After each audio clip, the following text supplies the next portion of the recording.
Okay, class, tuloy natin. So, yung mga steps natin na to sa pagdidesign ng one-way slab, so mas i-detail natin. Step 1 natin, determine slab thickness. Again, pinidovide ko yung screenshot ng galing sa NSCP mismo para masuportahan yung sasabihin ko sa'yo, plus para matuto tayo bumasa ng code natin. So, determine slab thickness. Naglagay ako ng mga notes dito. So, sa notes natin, ang sabi dyan, slab thickness is usually rounded up to the nearest 5. Sabi nung iba, nearest 10. Wala naman ng problema dun, class. Ang concern lang naman nila, kasi daw mahirap gawin sa actual construction. Actually, class, yung 95, yung pag-round up na yan ng 5mm, madali, kaya naman na itong gawin, class, sa construction, yung 5mm. Hindi naman ganun kahirap yan. So, para lang maging mas mura yung slab natin, hindi masyadong syempre, mas makakatipid ka pa rin ng konti kasi mas konti lang yung ira-round up mo. So, nearest 5 lang tayo. Take note na, ang nilagay ko rito, yung slab thickness is usually rounded up to the nearest 5. Rounded up, hindi rounded off, ha. So, laging round up. So, laging pataas. So, paano yun? Kunwari, ang nakuha mo is 87, kunwari, flat 87mm, yung nakuha natin slab thickness. Ang sabi, round up ito to the nearest 5. Kasi kung round off yan, 85 ito, di ba? Kaya lang, ang requirements natin ay 87. Ang ginawa mo is 85. So, bumaba ka pa sa requirements. So, laging round up tayo. So, ang sagot dito, since nearest 5 yan, so 90. So, paano naman kung 82? So, kung 82 yan, round up natin to the nearest 5. So, 85 mm yung slab thickness natin. So, gano'n natin kuhanin ito. Next, minimum concrete cover equals 20 mm for 36 mm diameter and below. So, madaling intindihan. Siyempre, class, ang dinidesign natin pala ay suspended slabs. Hindi yung SOG, yung slab on grade. Ibang usapan, siyempre, kasi nakasalat naman sa ilalim yun eh. Nakasalat naman sa lupa sa ilalim yun. So, may nagsusupport naman sa kanya. Iba yung design nun. Next, yung L natin. Na yung tinutukoy na mga L dito, hindi ko na napalitan yung variable, pero ito yan, yung ganyang L. Ito. So, yung L, doon sa code natin na to, yung center to center length along the direction of bending of the slab, not the beam. So, center to center length, note mong mabuti ito, along the direction of bending of the slab. So, ano yung tinutukoy niyan? Puntahan natin drawing. Not the beam. So, ito. So, yung sinasabi ng code natin na yan, sinasabi pala nung note natin na yun, center to center sa direction ng bending. Diba, dalawang possible na center to center. Yun nandito, ito, which is yung center to center sa longer side o yung center to center nung shorter side. Pero ang sinabi doon, center to center length along the direction of bending of the slab, not the beam. Diba, ang magbe-bend na tinutukoy natin ngayon ay slab. So, ito yon. So, dapat sa direction na to, dyan tayo tumingin. Ang sabi, center to center, yung gagamitin natin na length doon ay center to center. So, ibig sabihin ng center to center, class, ito. Center to center. So, yung gitna ng beam to beam natin na yun. So, yan yun. Yan yung tinutukoy natin na L doon. So, next. Ayan malinaw dito, center to center length along the direction of the bending of the slab, not the beam. So, gamitin natin code. According to table 407.3.1.1, minimum thickness of solid non-pre-stressed one-way slabs. Again, yung slab natin ay nahati sa dalawa, yung solid tsaka yung rib. So, yung solid natin, ito yung typical na rectangular in shape. Ngayon, yung rib naman natin, class, ito yon, yung mga trapezoids. So, ito ay nangyayari kapag yung pinangporma natin ay ginamitan natin ng steel deck. Di ba yung mga steel deck natin ganyan yung shape? Tapos lalatag may bakal dyan, tapos magko-concrete pouring ka. So, naging ganyan yung thickness ng slab natin. So, naging ganyan din pala yung shape ng slab natin. So, hindi ito yung pinag-uusapan natin ha. Doon muna tayo sa solid lang. So, may ibang table lang yun. Same procedure lang, pero may ibang table lang. Kaya lang, main na focus natin, syempre, yung typical, yung solid lang tayo ha. So, yung solid, ang itsura ng solid, kunwari ganyan. So, ito ang solid, yung plain, yung side, malamang ito yung side ng bahay mo ngayon. So, yung plain na rectangular lang ha.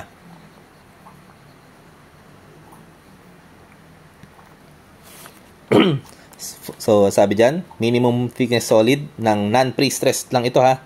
So, ibang usapan yung pre-stress, one-way slabs. And then, one-way slab lang, hindi pwede two-way slab. So, support condition, kapag simply supported daw, ang minimum thickness natin ay L/20. So, yung center to center ng direction along do sa wave bending natin o direction ng bending, L/20 lang yung minimum thickness natin. One end continuous, L/24. Both end continuous naman, L/28. Sa cantilever, L/10. Huwag ka mag-alala. Kung diniscuss ko na ito, kung paano nalalaman yan sa ibang video, pero sa sample problem natin na to, i-discuss naman natin to ulit. So, antayin mo na lang sa sample problem natin. Nakalagay dyan, expression applicable for normal weight. Sabi dyan, normal weight lang dapat yung concrete natin, and Fy equal. Walang inequality. Equal lang nakalagay lang dito. So, dapat, ang condition para magamit mo lang ito, purely na yan lang, dapat daw yung concrete natin ay normal weight, tapos yung Fy natin ay 420. For other cases, minimum H shall be modified in accordance with section 407.3.1.1.1 tsaka yung 0.3. So, ito yun. So, pininovide ko na rin yan. So, isa-isa natin. Again, kung yung concrete mo ay normal weight, so walang problema. Sir, paano kung walang sinabi? Matik yun, normal weight yun. Kung walang sinabi, kung lightweight o normal weight, o walang binigay naman na density yung concrete mo, matik yun, i-assume mo na normal weight yung concrete. Kasi kadalasan naman, normal weight talaga ang concrete. Ngayon, yung Fy natin, dapat daw 420. Kapag daw, hindi natupad yung normal weight na to, or yung Fy ng bakal mo is 420, kailangan mong gamitan nung pang-modify natin, yung modification factor. So, ito yun. Ito, tsaka ito. So, doon muna tayo sa bakal. For Fy, other than 420, so, ang sabi dyan ay other. So, ibig sabihin, kung less than or above 420 yung Fy mo, gagamit ka pa rin ito. So, hindi ka lang gagamit ito kapag yung bakal mo ay Fy equals 420. So, kapag daw hindi 420, the expression sa table na to, kung ano may makukuha mo dyan, shall be multiplied by 0.4 plus Fy over 700. So, kunwari, yung Fy ng bakal mo is 275. So, ganito lang gamitin yan. Kunwari, simply supported. So, L/20. Kailangan mo ng modification factor kasi yung Fy natin is 275. So, multiply mo ito sa 0.4 plus Fy over 700. So, yung Fy natin, since 275, yung Fy na sa example natin ngayon, so, 275, ito, gagawin mo 275 lang. So, yung lalabas dito, yun na yung minimum thickness ng slab natin. So, ganun lang gamitin. Ngayon, yung sa concrete naman, kasi dalawang modification factor natin. Isang para sa bakal, isang para dun sa concrete. So, sa concrete, for non-prestressed slabs made of lightweight concrete, kasi nga kapag normal weight, wala kang gagawin, having yung density niya in the range of 1,440 to 1,840 kg per cubic meter, na yung expression daw na to shall be multiplied by the greater of A and B. So, ibig sabihin ko, ano yung mas malaki dito sa dalawa na to, yun ang gagamitin natin. Kunwari, yung lumabas dito ay 1.08. Kapag ang lumabas dyan ay 1.08, since ang sinabi ng code natin shall be multiplied by the greater, so, kung 1.08 yung lalabas sa letter A natin, automatic ang gagamitin mo ay yung letter B. Kasi ang sinabi ng code natin, kung ano yung mas malaki sa letter A at sa letter B, yun ang mag-govern. So, kung 1.08 yung lumitaw doon sa letter A, automatic 1.09 yung gagamitin. Kung 1.10 naman ito, ang gagamitin mo ay yung 1.10 kasi siya na yung mas malaki. So, sana malinaw. So, what if lang ginamit yung concrete natin ay lightweight. Tapos, ang lumabas doon sa letter A natin is 1.10. So, ang gagawin pa natin dito sa equation natin na to, bukod sa modification factor na para sa bakal, kailangan natin ng modification factor na para doon sa concrete. So, multiplied by, kunwari lang, ang lumabas sa letter A is 1.10 na. So, 1.10. Tapos, yung lalabas dyan, yun na yung minimum thickness. Take note pala na yung thickness na tinutukoy dito ay kasama na yung concrete cover, ha? So, hindi mo idadagdag yung concrete cover pa ulit, tapos yun yung magiging total. So, ulitin ko, kung ano ilalabas dito, yan na yung kabuuan. So, kunwari, yan na yung kabuuan ng H, tapos ito pa lang yung bakal, yung main bars, tas temperature bars. So, ganyan yun, ha. So, total agad yung lilitaw. Hindi mo na idadagdag yung concrete cover. So, sir, lagi po bang ganyan? Lagi po bang magagamit yung dalawa na yan? Ang kadalasan class, since ang bakal natin ay For slab, sa main bars, kadalasan ng gamit natin ay 12mm, sa temperature bars naman ay 10mm. Ang mga structural engineers natin, kadalasan, yung 10 tsaka 12mm, ang ginagamit lang nilang grade doon is grade 40 o kaya grade 33 naman. So, yung iba, pero madalas ko nakikita grade 40 kasi. So, ang grade 40 times natin sa 6.9 para maging megapascal, approximately Fy equals 275 yon megapascal. Ito, syempre, ang sabi lang naman dito, hindi naman greater than or equal. Ang sabi ng code natin, as long as yung Fy mo ay hindi 420, so malinaw dito yan, as long as yung Fy mo ay hindi 420, automatic, gagamitin mo yung modification factor para sa bakal. So, since kadalasan niya, yung Fy ng bakal na ginagamit natin sa slab ay hindi naman 420. So, itong modification factor na to, yung pang bakal, madalas nagagamit. By the way, ito ay tinatawag naming alpha. Ito naman ay lambda, yung ginagamit naming variable. So, kapag kinukuha namin minimum thickness, ano yan? Yung galing dito, for example, sa L over 20 multiplied by alpha multiplied by lambda. So, yung lambda kasi, kaya lambda yung sa concrete kasi sa shear tsaka sa foundation, lambda yung para sa concrete. So, doon lang din kinuha yung variable na yan. So, ayan class, ang madalas na nagagamit ng modification factor dyan ay yung galing sa bakal. Yung slab natin, yung for concrete naman, madalas ito hindi nagagamit. Pero mainam na rin, alam mo lang gamitin if ever na lumitaw bigla yung code na yan, kung maging lightweight. Kasi, sabi nga sa'yo, madalas normal weight ang concrete. Pero, madalas din, hindi Fy equals 420 yung bakal natin. So, Fy equals 275 megapascal. So, kadalasan ganyan eh. So proceed tayo. Step 2. Calculate positive and negative moments. So, yung table na to, hindi na ito siguro bago sa'yo kung nanonood sa mga videos ko. So, hindi na ito bago sa'yo. In-explain ko na rin ito kung paano gamitin. So, reviewin mo na lang siguro yung part na yun. Na-explain ko na yan. Tapos may ibang condition pa to. So, doon, na-explain naman yan. So, hindi ko na ulitin dito. Pero, syempre, para malaman natin kung gaano karaming bakal, ano yung spacing ng bakal na yun. So, kailangan natin malaman yung moment. Kasi doon mo i-base yung dami ng bakal tsaka yung spacing na yun, di ba? So, kailangan natin malaman yung moment. So, yan yung step 2 natin. Again, dapat yung step 2 dito ay yung sa shear. So, hindi lang natin, i-disregard muna natin yung shear kasi una, hindi naman natin topic yung shear. Pangalawa, special condition naman kapag nag-govern yung shear. Kadalasan talaga sa slab, bending ang nag-govern. So, step 3 natin, design reinforcement for moment. Siyempre, since sa step 2, nalaman mo na yung magpapabend na moment, siyempre, time na para malaman natin gaano kadaming bakal. So, ito nga, step 3 natin. So, may mga notes na naman ako iniwan sa'yo dito, class.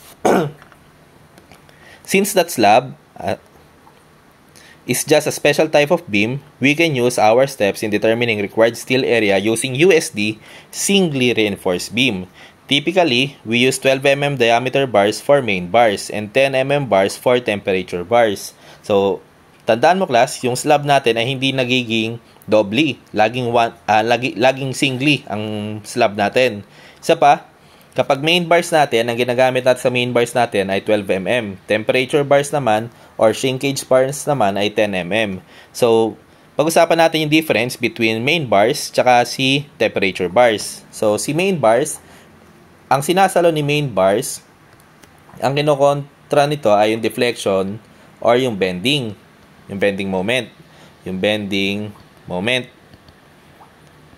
Si temperature bars naman, ang kinokontra nito, temperature bars, ang kinokontra po nito ay yung shrinkage. O yung pagliit noong concrete natin. So, for example, class, ito yung concrete, yung slab natin na binuhusan. Kapag syempre, ang bakal niyan, di ba, kung one-way slab ito, ang magiging bakal lang niyan, along doon sa shorter side, ito yung shorter side, ito yung longer. So, ang bakal niyan, ganito mo ilalatag, di ba? So, approximate, di pantay-pantay, pero, yan class, di ba, ang latag ng bakal niyan, magiging ganyan, kasi one-way slab. So, one-way bending, re-reinforce mo sa direction ng bending. So, magiging ganyan. Ngayon, kapag binuhusan mo ng concrete yan, habang natutuyo yung concrete, kapag nangyayari na hydration, mag-shrink yung concrete natin. So, yung pag-shrink niya na yan, ibig sabihin, liliit. So, kapag nagkaroon ng excessive shrinkage o walang kumontra sa shrinkage natin na yon, possible yung concrete na binuhos mo na yan, yung freshly poured concrete na yan, ay magkaroon ng cracks. So, para ma-lessen o matanggal talaga yung cracks natin, mahalaga yung ano ni steel natin. Mahalaga yung roll niya. bukod sa magkaroon ng resistance sa bending, magkaroon din ng resistance sa shrinkage. Kaya lang, for one-way slab, di ba ang direction lang ng main bars mo ay parallel doon sa shorter side. So, wala tayong bakal na ilalagay dito. Kasi hindi naman kasi one-way slab nga. So, para makontra yung shrinkage, kasi di ba pag nangyayari ang shrinkage, hindi naman syempre ang shrinkage natin ay ganito lang ang direction. Syempre, ang shrinkage natin, sa lahat ng direction, mag-o-occur yan. So, mag-shrink na papunta dyan, tas papunta dyan. Syempre, hanggang lumiit sila, na basta sa lahat ng direction, mag-a-apply yan. So, para matanggal natin, yung effect, o malesen natin, yung effect ng shrinkage natin, so, yung direction na to,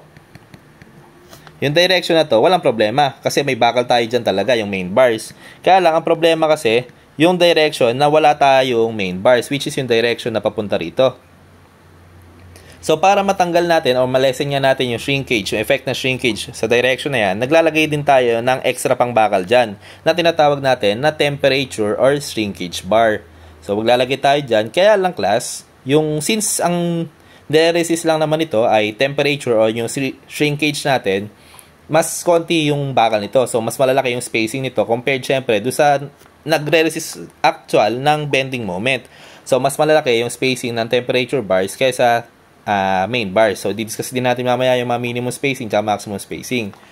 Pero yun yung difference nila. Si main bars, ang nire-resist niya, si deflection, tsaka yung bending moment. Tapos, si temperature bars naman, ang nire-resist naman niya ay yung shrinkage. Siyempre, class, hindi lang naman during hydration nagkakaroon talaga ng shrinkage. Imagine, tapos na yung curing. Kaya lang, class, especially dito sa Pilipinas, syempre kapag mainit, nagkakaroon ng tinatawag natin na thermal expansion. So, mag-e-expand yung concrete natin. After naman mag-expand doon, kapag lumamig na ulit, mag-shrink na naman siya. Tapos, kinabukasan, mainit na naman. So, expand na naman. Tapos, shrink na naman. So, paulit-ulit na mangyari yon, magkakrak yung concrete natin. So, para nga malesen yon, yung risk na magkaroon ng cracks due to shrinkage, so, naglalagay tayo ng shrinkage bars. So, si shrinkage bars, kadalasan nito, inilalagay lang natin ito sa one-way slab. Kasi sa two-way slab, since i-reinforce naman din natin yon sa two-way bending, so sa both directions, meron tayong bakal. So, hindi na nilalagay ng temperature bars kadalasan yon. Ano na lang iba doon, distribution bars. Basta tsaka natin pag-usapan. Pero si temperature bars sa sa one-way slab talaga. So, next. So, ito lang yung pagpapakita ng 1 meter strip. So, key points pala natin. Hindi ko pala na-discuss, sorry. So, number 1 key point. Yung key points natin, number 1, tension reinforcement for slab, footing, retaining wall are always tension controlled. So, ang sabi dyan, kapag daw ang dinidesign mo ay slab, footing, tsaka retaining walls, lagi daw yan tension controlled. Diba, kung babalikan mo yung USD natin sa beams, diba meron niyang compression controlled, meron transition controlled, meron ding tension controlled. So, ang sabi rito, lagi daw tension controlled yung slab natin. So, ibig sabihin nun, ano ba mapapala mo kung tension controlled? Diba, sa mga dati nating videos, in-explain ko na rin doon yung benefits ni tension controlled. So, isa pa dito, syempre, kung tension controlled dito, ang reveal lang natin, ang mapapala natin, reduction factor nito, laging 0.9. Tapos, laging under reinforce ito kasi tension control, di ba? So, ibig sabihin, di ka lumalagpas sa AS max, hindi ka magiging over reinforced. So, yan yon. Lagi daw tension control. Take note na always ang sinabi ha, hindi typical. So, number 2 natin, in determining AS, either using the center to center length of the slab or taking 1 meter strip as base is acceptable. Just be consistent with the value of B while doing the calculations. So, sa pag-determine daw, sa calculations natin dito, sa one-way slab, kung ano, yung ginamit natin na base, kung gumamit ka ng 1 meter na strip, o ginamit mo yung talagang center to center, kunwari 6 meters yung slab mo, so kung ginamit mo yung 6 meters na yon, as long as consistent ka, yung lalabas sa spacing tsaka number of bars doon, iisa lang din. So, wag mo lang gagawin na sa una, ginamit mo ay 1 meter strip, sa dulo ay 6 meters na ginamit mong base, so doon magkakaroon ng error. Pero as long as consistent yung value ng base mo, walang problema. So, isa lang yung lalabas sa sagot. So, sa number 3 naman, in beams, usually we check for AS max. Since slab is always under tension controlled, we check for AS min instead of AS max. For temperature bars, we always use the minimum steel area. So, konting review lang ulit, class. Diba, sa beams natin, kapag may na-compute ka na AS, kunwari yung AS required natin, AS required for singly reinforced, di ba i-check mo ito kadalasan sa AS max? Dapat yan in between ng AS max tsaka in between ng AS min. Pero kadalasan, yung AS min natin, hindi nagagamit. So, kadalasan, yung AS min natin, hindi naman nag-govern pagdating sa beams. Kadalasan, na-check natin yan sa AS max. At kapag nangyari na yung AS required natin ay napunta sa AS max, magiging doble na, di ba ganun yun? Pero di ba, in-explain ko na rin yun, na kaya tayo nag-check ng AS max para hindi ka maging over-reinforced. Since ang sabi nga sa key point number 1 natin, laging tension controlled, so ibig sabihin, lagi mauunang mag-yield yung bakal dito, so ibig sabihin, under-reinforced ito na design. Since laging ganun yan, so, nonsense, na-check pa natin ito sa AS max kasi nga lagi naman tension controlled pala yung slab natin. So nonsense, i-check mo pa sa AS max kasi hindi naman mangyayari na maging over-reinforced yung slab natin. Kasi lagi itong tension controlled, so ibig sabihin laging under-reinforced. So ang slab natin ngayon, imbis na sa AS max natin chinecheck natin ito sa AS min. So AS min natin. Ito yan na. So yan lang yung sinasabi nung number 3 natin. Kapag naman sa temperature bars, so sa dulo, for temperature bars, we always use the minimum steel area. So ito lagi ang mag-govern sa temperature bars kasi hindi naman na dinidesign talaga o hindi naman na kino-compute halos yung AS min. So mamaya papakita natin din yung procedure nung pag-compute lang nun. Pero AS min ang nag-govern doon, ha. So ito yung sinasabi sa number 2. Kunwari class, kunwari lang, ito ay 6 meters. Kung 6 meters yan sa number 2 na to, kung ang gagamitin mo daw sa computation mo ay yung 6 meters, maging consistent ka na 6 meters lang talaga. Ngayon, kung kukuha ka naman sa 1 meter na strip natin, kunwari sa slab natin, imbis na i-design mo yung buo yung slab, kumuha ka na lang ng 1 meter kasi, di ba, yung 1 meter na to, sa slab, ito lang din yung 1 meter na to. Tapos sa slab natin, yan din yung 1 meter na to. Iyan natin. Yung 1 meter na yan, siya rin yung 1 meter na to. Tapos, siya rin yung 1 meter na to. Siya rin yung 1 meter na to. Tapos, siya rin yung 1 meter na to. So, ibig sabihin yan, either i-design mo sila ng isang buo na yan, o pwede mo lang i-design ng yung 1 meter lang kuhanin mo, tapos ulit-ulitin mo na lang sa mga susunod. So, pwedeng ganon, pero maging consistent. Kung dinesign mo sa 1 meter na strip lang, so 1 meter lang lahat yan ng computation. Kung sa umpisa pa lang, dinesign mo 6 meters na, so i-design mo na yan sa buong 6 meters. So, ganun yung gustong sabihin nito. So, yan lang yung sa pagkuha ng strip. Siguro mas una mo na-encounter ito sa hydraulics, yung sa dams. Di ba pag nagdi-design tayo ng dams doon, kumuha ka lang din ng 1 meter strip. So parang natatandaan ko doon ata unang ginamit ito, yung idea ng 1 meter strip. Kasi nga, di ba yung dams, hindi mo naman kailangan kuhanin yung kabuuan ng length ng dam na yun. Kasi paulit-ulit lang naman yung magiging load nun. So sa slab, ganun din naman, paulit-ulit lang naman din to. So pwede na 1 meter strip lang. So, sa number 4 na key points natin, sabi sa'yo, medyo mahaba yung discussion nito. By the way, maikli lang yung mismong solution ng slab. Ang mahaba dito, yung explanation, kasi ine-explain ko sa'yo ngayon, provided pa yung code, ine-explain ko sa'yo yung principle, bakit ganito, bakit ganyan. So, kaya lang ito nagmumukhang sobrang haba. Pero yung in actual, pag na-practice mo na to, madali na lang yung one-way slab. So, number 4, the two formulas for minimum steel area in rectangular section are used in two-way slab. So, yung sinasabi na yun, di ba sa AS min natin, kung natatandaan mo, so review lang ulit tayo, di ba pagdating sa beams, meron tayong dalawang AS min. AS min, so, either yung AS min 1 natin ay equal sa 1.4 over Fy, tapos yung isang AS min 2 naman natin ay equal sa square root ng F prime C over 4Fy. Di ba? Yung formula na dalawa. So, yun yung tinutukoy dito sa number 4. The two formulas for minimum steel area and rectangular section are used in two-way slab, hindi sa one-way slab. So, mali yun na gamitin natin yung formula na to. Bakit? Kasi ito yung sinabi ng code according ulit ito sa one-way slab.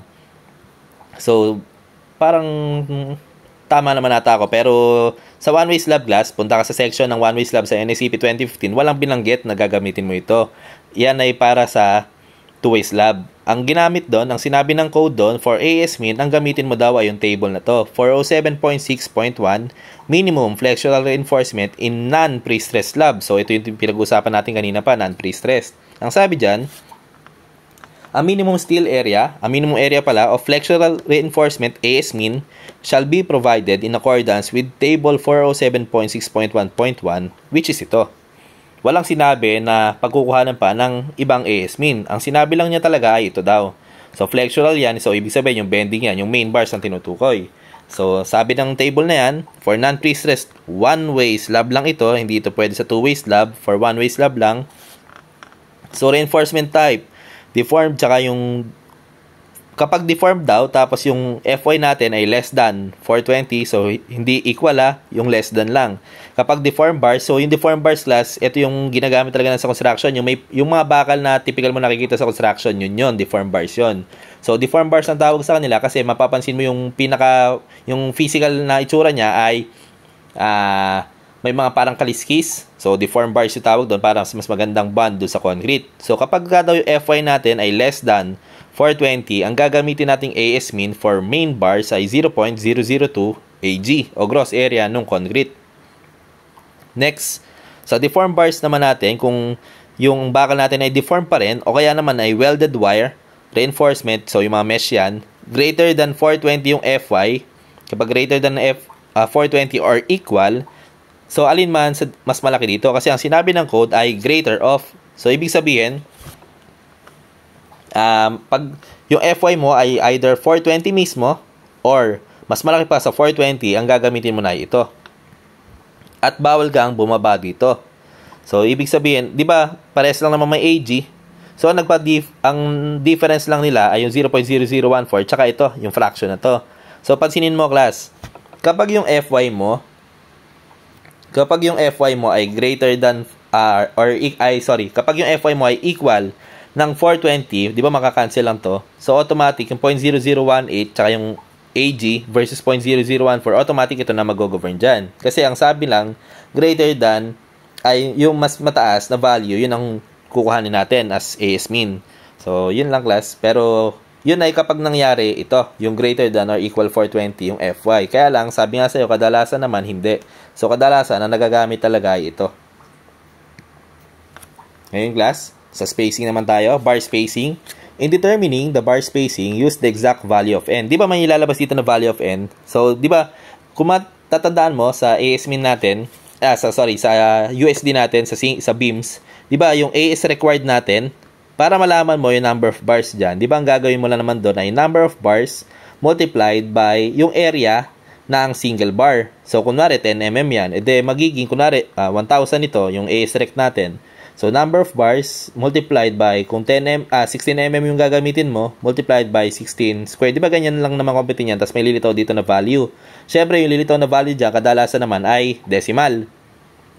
So, sinasabi, sa number 5 natin na yan, kapag di-determine mo na yung spacing o yung ilalatag mo na bakal dun sa, yung ilalatag natin na bakal, para malaman mo yung spacing niya, ang sabi dyan, in determining bar spacing, use exact value of n.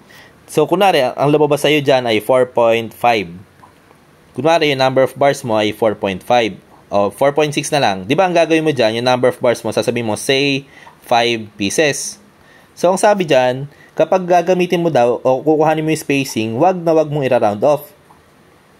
So, ang gagamitin mo, kung ang base natin na ginamit mo ay 1,000, so, 1,000 divided by, imbis na yung 5 ang ilagay mo dyan, kasi di ba nakalagay dyan ay number of bars. So, imbis na 5, yung 4.6 ang gagamitin mo. So, wag mo i-round off kasi masyado nang lalayo yung sagot. So, sa pag-determine ng spacing, wag mo munang i-round off ha. So, yan. Sana malinaw yung number 5 natin. So, yan. Punta tayo sa code natin. Sa reinforcement spacing, sa minimum na tayo. Minimum spacing S shall be in accordance with section 425.2. So yung 425.2, ito, prinovide ko na rin yan, yung code na para dyan. Minimum spacing of reinforcement. Ang sabi dyan, either yung spacing 1, S1 natin, minimum ito minimum. So yung S1 natin, either 50 O yung S2 naman natin ay dB, yung diameter ng main bars natin. O yung S3 naman natin ay 4/3 ng aggregate size, yung diameter ng aggregates natin. So, isa-isahin natin class, 50 mm, tapos yung dB. So, yung kung alin yung madalas, tsaka yung ano yung hindi halos nag-govern pagdating sa slab. So, tingnan natin na. For S1, 50 mm. So, straightforward, 50 mm. Ngayon, for S2, diameter ng bars. Kung babalikan mo, ang sabi nga sa'yo, yung diameter ng main bars natin, kadalasan ay 12 mm lang. Lalo na sa mga residential glass, sobrang bihira na mas lumaki pa dyan o mangailangan ka na mas malaki. Kadalasan talaga, 12 or 10 mm nga lang yan eh. So, kadalasan, itong S2 natin na to, hindi nag-govern. Kasi sa slab natin, halos maliliit lang yung bakal. So, hindi naman, parang di pa ako nakakita ng slab na nag-above 50 yung diameter. So, ngayon, sa S3 naman natin ay 4/3 ng diameter ng aggregates. Eh di ba, ang maximum size na ginagamit lang naman natin for construction sa mga beams natin, ang kadalasan lang naman na aggregate size doon ay 3/4 na 3/4 inch. Kasi kapag gumamit ka pa ng 1 inch na, medyo delikado na kasi baka bumara doon sa mga spacing ng bakal. So 3/4 lang. So roughly ito, 4/3 ng 3/4, edi 1 lang ito, 1 inch. So ang 1 inch ay 25 mm. Ang sabi dyan, clear spacing shall be at least the greatest nung tatlo. So, kadalasan, ang nag-govern dyan ay ito, yung 50 mm. So, kadalasan, ang nag-govern sa minimum spacing natin, yung 50 mm. Again, ito ay opinion ko na lang ha, kasi ito, kaya nga sabi ko, kadalasan. Pero, mas mainam pa rin, kung nakabigay naman yung code, apply mo na lahat, wala namang mali doon. Pero binigyan lang kita ng idea na madalas talaga yun na nag-govern. So ayan, sabi dyan ay greatest do sa tatlo. So yan yung sa minimum. So paano naman sa maximum? Sa maximum spacing, so ito yun for 7.2.3. Maximum spacing S of the formed reinforcement shall be the lesser of 3H or 450. So for maximum naman, ito naman, for maximum, either yung S1 natin ay equal sa 450 or yung S2 natin ay equal sa 3H. Kunwari, ang nakuha natin na thickness ng slab natin o H natin ay 80. So, ang S2 natin ay equal sa 240 kasi 3 times 80. So, 240 millimeters. Ano inutos ng code? Ang inutos ng code sa atin ay maximum spacing S of the formed reinforcement shall be the lesser. So, kung ano yung mas liit? So, ang mas maliit dyan, syempre, 240 compare mo sa 450. So, ito mag-govern. So, dapat, pala, based sa example natin so far, na yung mga binigay ko sa minimum at sa maximum, dapat pala, yung spacing na makompute natin sa bakal, ay yung S-rec natin, ay less than or equal sa 240 for S-max, tapos greater than or equal 50 naman for S-min. So, sana malinaw kung paano natin binasa yung code. So, ganun lang.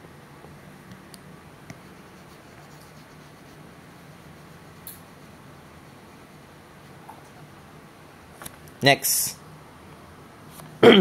Detailing naman, class. So, balikan natin si detailing. Kanina kasi, pahapyaw lang. So, ngayon naman, medyo linawan na natin. So, sa beams pa lang, ipinakita na siguro sa iyo yung table na to, yung kung ano yung mga concrete cover. Kapag exposed sa earth, syempre, 75 mm. Ito yung nasa ilalim ng lupa, exposed sa weather, kasi prone sa corrosion yung bakal natin.